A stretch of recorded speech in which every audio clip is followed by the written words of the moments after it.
여러분들 애완동물 좋아하시는 분들 많이 계시죠? 또 특별히 우리나라 애완용 동물 가운데 강아지와 고양이가 있습니다. 근데 고양이보다는 사람들이 강아지를 더 좋아하는 것 같습니다. 아마 강아지가 더 사람을 잘 따르기 때문에 그런 것 같습니다. 근데 이 고양이와 강아지는 기억장치가 좀 특이하게 생겨서 좀 차이점이 있다고 합니다. 강아지는 주인이 10가지를 잘못하고 한 가지만 잘해줘도 그 한 가지 잘해준 것 때문에 주인을 졸졸 따라다니고 늘 고맙게 생각한다고 합니다. 반면에 고양이는 10번 잘해주다가도 한 번 잘못하면 잘해준 것, 지금까지 잘해준 거 싹 잊어버리고 잘못한 거 그 하나 때문에 토라져서 주인을 따르지 않는다고 합니다. 여러분, 우리 신앙인들 가운데도 보면은 강아지형 신앙인이 있고 고양이형 신앙이 있습니다. 고양이형 신앙은 사람이 하나님이 10가지 축복을 주다가도 한 가지 조그만 고난과 시련을 주시면 그것 때문에 하나님은 원망합니다. 불평합니다. 때로는 절망하고 좌절합니다. 근데 강아지형의 신앙인들은 10가지 어려움과 고통이 있다가도 한 가지 하나님께서 회복을 해주시면 또 한 가지 좋은 일이 생기면 그것 때문에 하나님께 감사를 합니다. 물론 고양이형 성도보다는 강아지형 성도가 좀 낫겠죠. 그러나 더 바람직한 것은 항상 범사에 감사하는 성도 여러분들이 되시기를 주님의 이름으로 간절히 축원합니다. 탈무드에는 이런 말을 합니다. 가장 지혜로운 사람은 배우는 사람이고 가장 강한 사람은 자신을 이기는 사람이고 가장 행복한 사람은 항상 감사하며 사는 사람이다. 그래서 초대교회 교부였던 크리소스톰은 말하기를 사람에게는 근본적인 죄가 하나 있는데 그것은 감사하지 않는 죄라고 말합니다. 괴테 역시 이 세상에서 가장 쓸모없는 인간은 감사할 줄 모르는 인간이라고 말하고 있습니다.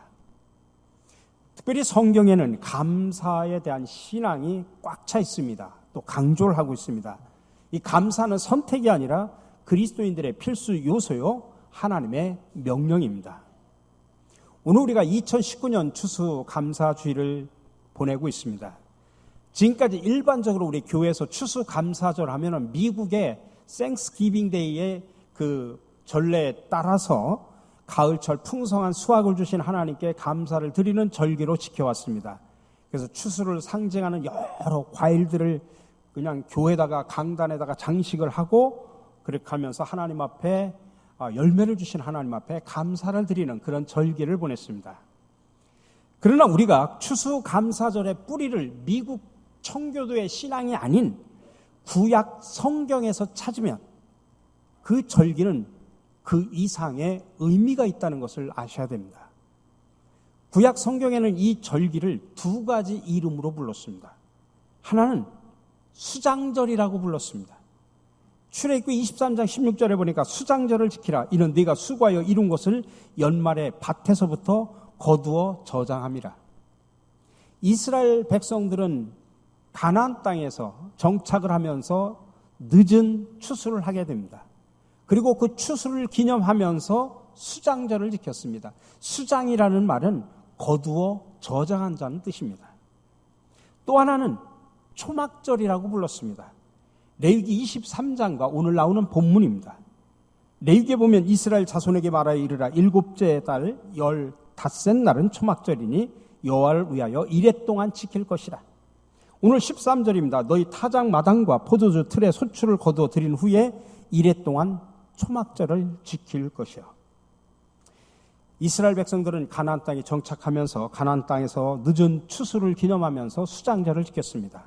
근데 그 수장절 기간 동안에 초막을 만들고 7일 동안 그 속에서 초막 생활을, 온 가족들이 초막 생활을 했습니다. 그래서 그 절기를 초막절이라고 불렀습니다. 이처럼 추수감사절을 구약 성경에서 수장절과 초막절 2가지 이름으로 불렀습니다. 이 가운데 수장절은 오늘날 우리가 지키는 추수감사절의 표면적인 의미를 포함하고 있습니다. 그러나 초막절은 우리가 추수감사절을 통해서 전혀 생각해 보지 못한 그런 개념입니다. 하나님은 성경을 통해서 가르쳐줬지만은 교회가 잊어버린 절기고 개념입니다. 그러나 이 개념이야말로 우리 교회와 그리스도인들이 잊을 수 없고 자신의 신앙 성장을 위해서 기억해야만 하는 그러한 절기고 개념입니다. 그 가운데 초막절을 하나님은 이스라엘 백성들에게 가장 중요한 역사적인 사건과 연계를 시켰습니다. 그리고 절기 동안 이 역사적인 사건을 기념하기 위해서 초막을 만들고 온 가족 식구들이 그 안에서 생활하도록 명령을 했습니다. 그렇다면 하나님이 초막절과 연계시킨 이스라엘의 역사적인 사건이 뭘까요? 두 가지인데 하나는 출애굽 사건입니다. 또 하나는 광야 생활입니다. 레위기 23장 42절에 보니까 너희는 이랫동안 초막에 거주하되 이스라엘에서 난 자는 다 초막에 거주할지니 이는 내가 이스라엘 자손을 애굽 땅에서 인도하여 내던 때에 초막에 거주하게 한 줄을 너희 대대로 알게 함이니라. 나는 너희 하나님 여호와니라. 이 말씀에 하나님이 이스라엘 백성들에게 초막절을 지키라고 명령하신 이유에 대해서 말하고 있습니다. 그것은 조상들의 출애굽 사건과 광야 생활을 대대로 기억하도록 하기 위한 것입니다. 이런 교육을 통해서 하나님은 초막을 체험을 위한 모형으로 사용하신 겁니다. 그렇다면 하나님이 초막 모형까지 만들어서 체험까지 시키면서 이스라엘 백성들에게 가르치시려고 했던 핵심적인 내용이 뭘까요? 단순히 역사적인 사실만을 교육하려고 했던 것은 분명 아닙니다. 우리가 역사를 가르치고 배우는 것은 그 역사적인 사실뿐만 아니라 그 역사 속에 담겨져 있는 교훈을 생각하고 배우기 위해서입니다. 그러므로 초막절을 통해서 하나님이 이스라엘 백성들에게 출애굽 사건과 광야 생활을 기억하도록 하신 이유는 그 사건의 내용을 기억하고 또 사건의 주관자가 되시는 하나님을 기억하도록 하고 그 사건 속에서 행하신 하나님의 놀라운 구원 사건을 가르치려고 했던 것입니다. 그래서 그 사건을 배우는 우리로 하여금 하나님이 어떠한 분이신지를 깨닫게 하고 우리 스스로를 돌아보아서 지금까지 우리를 구원해 주시고 인도해 주시고 필요를 공급해 주신 하나님께 감사드리게 하기 위한 것입니다. 자, 그렇다면 출애굽 사건과 광야 생활을 통해서 우리가 만나게 되는 하나님은 어떤 분일까요? 세 가지를 기억해야 됩니다. 이것이 바로 초막절을 통해서 우리에게 주는 교훈입니다. 첫 번째로 구원하시는 하나님입니다. 하나님은 항상 귀에 있을 때마다 이스라엘 백성들에게 이 사실을 강조하고 확인시켰습니다. 신명기 5장 6절에 보니까 나는 너를 애굽 땅 종 되었던 집에서 인도하여 낸 네 하나님 여호와로라. 그렇습니다. 이스라엘 백성들이 출애굽한 것은 전적으로 하나님의 은혜였습니다. 이스라엘 백성들이 애굽 땅에서 노예 생활을 하다가 자기들이 막 투쟁을 해가지고 또는 반란을 일으켜가지고 쟁취한 결과가 아니라는 이야기입니다. 그렇기 때문에 하나님께서 이스라엘 백성들에게 초막을 만들게 하고 그 안에서 생활하도록 하고 출애굽 사건을 기억하는 절기로 만든 것은 지난 역사를 되돌아보라는 것입니다. 그래서 애굽 땅에서 종되었던 이스라엘 백성들을 인도하여 낸 분이 바로 하나님 여호와. 그 사실을 배우고 잊지 말고 기억하고 감사하라고 하는 것입니다. 그러니까 과거를 기억하면서 하나님의 구원에 감사드리는 절기로 삼으라는 이야기입니다. 여러분, 우리의 구원은 어떻습니까? 출애굽 사건과 동일하게 우리의 구원은 전적인 하나님의 은혜였습니다. 우리 모두는 하나님을 알지 못했을 뿐만 아니라 죄의 종되었던 사람들입니다. 여러분, 우리가 구원받은 게 내가 어떤 노력을 해서 선한 일을 했기 때문에 구원받은 것이 결코 아닙니다. 구원은 하나님의 은혜로 값없이 준 겁니다. 하나님이 주신 선물입니다. 하나님께서 초막절을 통해서 우리가 배우기를 원하는 사실이 바로 이것입니다. 그러므로 이 절기를 통해서 우리는 구원하신 하나님을 생각하고 그분께 감사하는 절기로 삼으라는 이야기입니다.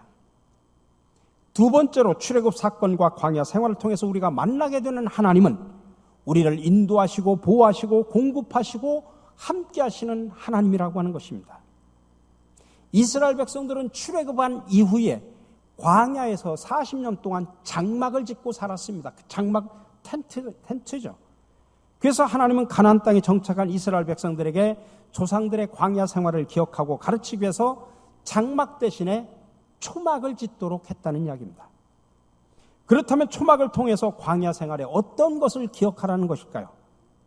조상들의 광야 생활 그 자체를 기억하라는 것인지, 아니면 조상들과 광야에서 함께했던 하나님을 기억하는 것인지. 여러분, 사실 성경을 보면 이스라엘 백성들의 광야 생활 기념할 만한 것 하나도 없습니다. 오히려 이스라엘 백성들이 광야에서 한 짓은 뭐냐면 늘 불평하고 원망하고 하나님 앞에서 죄를 짓는 것뿐이었습니다. 그러므로 이스라엘 백성들이 광야 생활을 돌아보며 기억하고 기념할 것은 조상들의 그 행위가 아니라 하나님입니다. 광야에서 이스라엘 백성을 인도하고 보호하시고 공급하시고 함께 하신 그 하나님을 기억하라는 것입니다. 목이 마를 때는 마실 물을 줬죠. 배고플 때는 만나 메추라기를 줬죠. 태양빛과 추위에 구름기둥과 불기둥으로 그들을 필요에 따라 공급하시고 인도하셨습니다. 사실 광야는 열악한 곳입니다. 그래서 광야 생활은 하나님 없이는 살아갈 수 없는 곳입니다. 그러므로 이스라엘 백성들에게 광야 생활은 하나님의 인도와 보호와 함께하심과 공급하심을 의미하고 상징하는 것이었습니다. 그래서 하나님께서는 이스라엘 백성들에게 초막을 만들고 조상들의 광야 생활을 기억하고 기념하라는 것은 조상들과 함께 하셨던 그 하나님을 기억하고 배우라는 것입니다. 여러분, 마찬가지로 우리의 지난 시간을 한번 되돌아봅시다. 우리의 걸어온 발자취를 다시 한번 살펴보면 우리가 산 것은, 여기까지 온 것은 하나님의 인도하심과 보호하심, 또 때를 따라 공급하시고 함께 하셨음을 믿음으로 고백하시기 바랍니다. 그렇기 때문에 추수감사절의 성경적인 의미를 바르게 이해하고 지키는 것은 바로 우리가 이와 같은 하나님을 고백하고 감사하며 찬양하는 것입니다. 마지막으로 출애굽 사건과 광야 생활을 통해서 우리가 만나게 되는 하나님은 영원을 약속하신 하나님입니다. 여러분, 초막이라고 하는 것, 장막도 그렇지만 초막이라고 하는 것은 일시적인 용도에 사용되는 것입니다. 유대인들은 초막절이 되면 모든 가정에서 초막을 만들고 7일 동안 가족 식구들이 그 안에서 생활을 합니다. 근데 이 초막이 장막하고는 다릅니다. 장막은 비가 오면은 이렇게 장막 텐트를 쳐서 비를 안 맞게 되어 있습니다. 근데 초막은 그렇게 되어 있지 않습니다. 하늘이 그냥 엉성엉성하게 지붕을 쌓아가지고 하늘에서 비가 오면 다 맞게 되어 있어요. 이 유대 랍비들은 초막을 만드는 법을 미시나라고 하는 곳에 세부적으로 규정을 하고 있습니다. 근데 그 규정에서 가장 핵심적인 사항은 초막이 영원히 거하는 처소가 아니라 일시적으로 거하는 처소다라고 하는 것을 강조하는 것입니다. 그래서 초막을 지을 때는 어떻게 지어야 되냐면 구체적으로 거기에 써 있는데 값비싼 재료를 사용하지 못하도록 되어 있고 견고하게 짓지 못하도록 되어 있고 지붕은 하늘이 보이도록 완전히 덮지 못하게 그렇게 되어 있습니다. 이런 초막을 이스라엘 백성들은 광야에서 사용했습니다. 그들은 40년 동안 광야 생활을 하면서 한 번도 돌이나 시멘트나 요즘 같은 그런 견고한 재료로 집을 짓지 않았습니다. 왜 그랬을까요? 첫 번째는 언제든지 수시로 이동해야 됐기 때문에 그렇습니다. 두 번째로는 장막 생활은 나중에 하나님이 주시고자 하는 가나안 땅을 향한 여정이기 때문에 그렇습니다. 이스라엘 백성들의 광야 생활은 약속의 땅 가나안 땅에 들어가기 위해서 지나가는 그냥 여정일 뿐입니다. 그렇기 때문에 광야는 그곳에 소망을 두고 뿌리를 내리고 영원히 거하는 처소가 아니었다는 이야기입니다. 여러분, 우리 신앙인들도 마찬가지입니다. 이 세상은 광야와 같은 곳입니다. 아니, 우리 신앙인들에게 이 세상은 초막에 거하는 삶과 똑같습니다. 우리가 살고 있는 이 세상의 삶은 약속의 땅, 영원한 가나안 천국으로 들어가기 위해 지나가는 짧은 여정일 뿐입니다. 그래서 우리를 나그네 인생이라고 표현하지 않습니까? 이스라엘 백성들이 광야에서 초막에 거했듯이 우리가 살고 있는 이 세상의 삶은 초막에 거하듯 잠시 지나가는 삶입니다. 우리에게는 하늘나라에 대한 소망이 있습니다.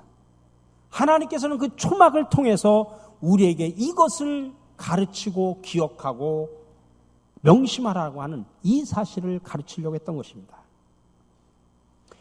우리 사랑하는 성도 여러분, 초막절을 통해서 하나님은 이스라엘 백성들에게 가르치려고 하고 교훈을 하려고 주려고 했던 사실이 지금까지 말한 세 가지입니다. 초막절을 지킴으로 인해서 그들을 구원해 주신 하나님을 늘 기억하고, 또 광야 생활 속에서 인도해 주시고 보호해 주시고 공급해 주시고 때를 따라 함께 하셨던 바로 그 하나님을 굳게 믿으면서 영원한 약속을 주신 그 하나님을 믿고 짧은 인생길을 지혜롭게 살라고 하는 것, 이게 바로 초막절을 지키라고 하는 의미입니다. 그렇기 때문에 추수감사절에 구약 성서적인 기원을 초막절에 둔다고 하면 오늘날 우리 추수감사절은 영혼 구원을 위한 전도와 또 지금까지 인도하고 보호해 주시고 공급해 주신 그 하나님께 감사하고 또 천국 소망을 주신 하나님을 바라보면서 감사하는 절기로 삼아야 되는 것입니다. 저는 마지막으로 우리 스펄전, 영국의 유명한 설교자였던 스펄전 목사님의 감사 10계명을 소개를 드리고 말씀을 마치려고 합니다. 첫 번째, 생각이 곧 감사다. 생각과 감사는 어원이 같다. 깊은 생각이 감사를 불러일으킨다. 감사의 조건을 헤아려보라. 두 번째, 작은 것부터 감사하라. 바다도 작은 물방울부터 시작되었다. 아주 사소하고 작아 보이는 것에 먼저 감사하라. 그러면 큰 감사거리를 만나게 된다. 세 번째, 자신에게 감사하라. 어거스틴은 이런 말을 남겼다. 인간은 높은 산과 태양과 별들을 보고 감탄하면서 정작 자신에 대해서는 감탄하지 않는다. 자신을 지으신 분에게 감사하는 것은 매우 중요하다. 네 번째, 일상을 감사하라. 숨을 쉬거나 맑은 하늘을 보는 것처럼 관심을 가지지 않으면 절대 할 수 없는 감사가 일상에 대한 감사이다. 다섯 번째, 문제를 감사하라. 문제는 항상 해결책도 있게 마련이다. 여섯 번째, 더불어 감사하라. 장작도 함께 쌓였을 때 더 잘 타는 법이다. 감사를 나누면 30배, 60배, 100배의 결실로 돌아온다. 일곱 번째, 그럼에도 불구하고 감사하라. 결과를 보고 감사하지 말라. 문제 앞에서 드리는 감사가 아름답다. 여덟 번째, 잠들기 전 시간에 감사하라. 대부분의 사람들이 짜증과 걱정을 안고 잠자리에 든다. 잠들기 전에 감사는 영혼의 청소가 된다. 아홉 번째, 감사의 능력을 믿고 감사하라. 감사에는 메아리 효과가 있다. 감사하면 감사한 대로 이루어진다.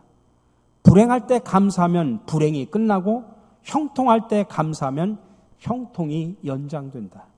마지막 열 번째, 모든 것에 감사하라. 당신의 삶에서 은혜와 감사가 아닌 것은 단 한 가지도 없다. 별빛에 감사하는 자에게 달빛을 주시고 달빛에 감사하는 자에게 햇빛을 주시고 햇빛에 감사하는 자에게 영원히 지지 않는 주님의 은혜빛을 주신다. 오늘 이 스펄전 목사의 10가지 감사 계명을 마음속 깊이 새기면서 일평생 동안 감사하는 우리 성도들과 가정이 되시기를 주님의 이름으로 간절히 축원합니다.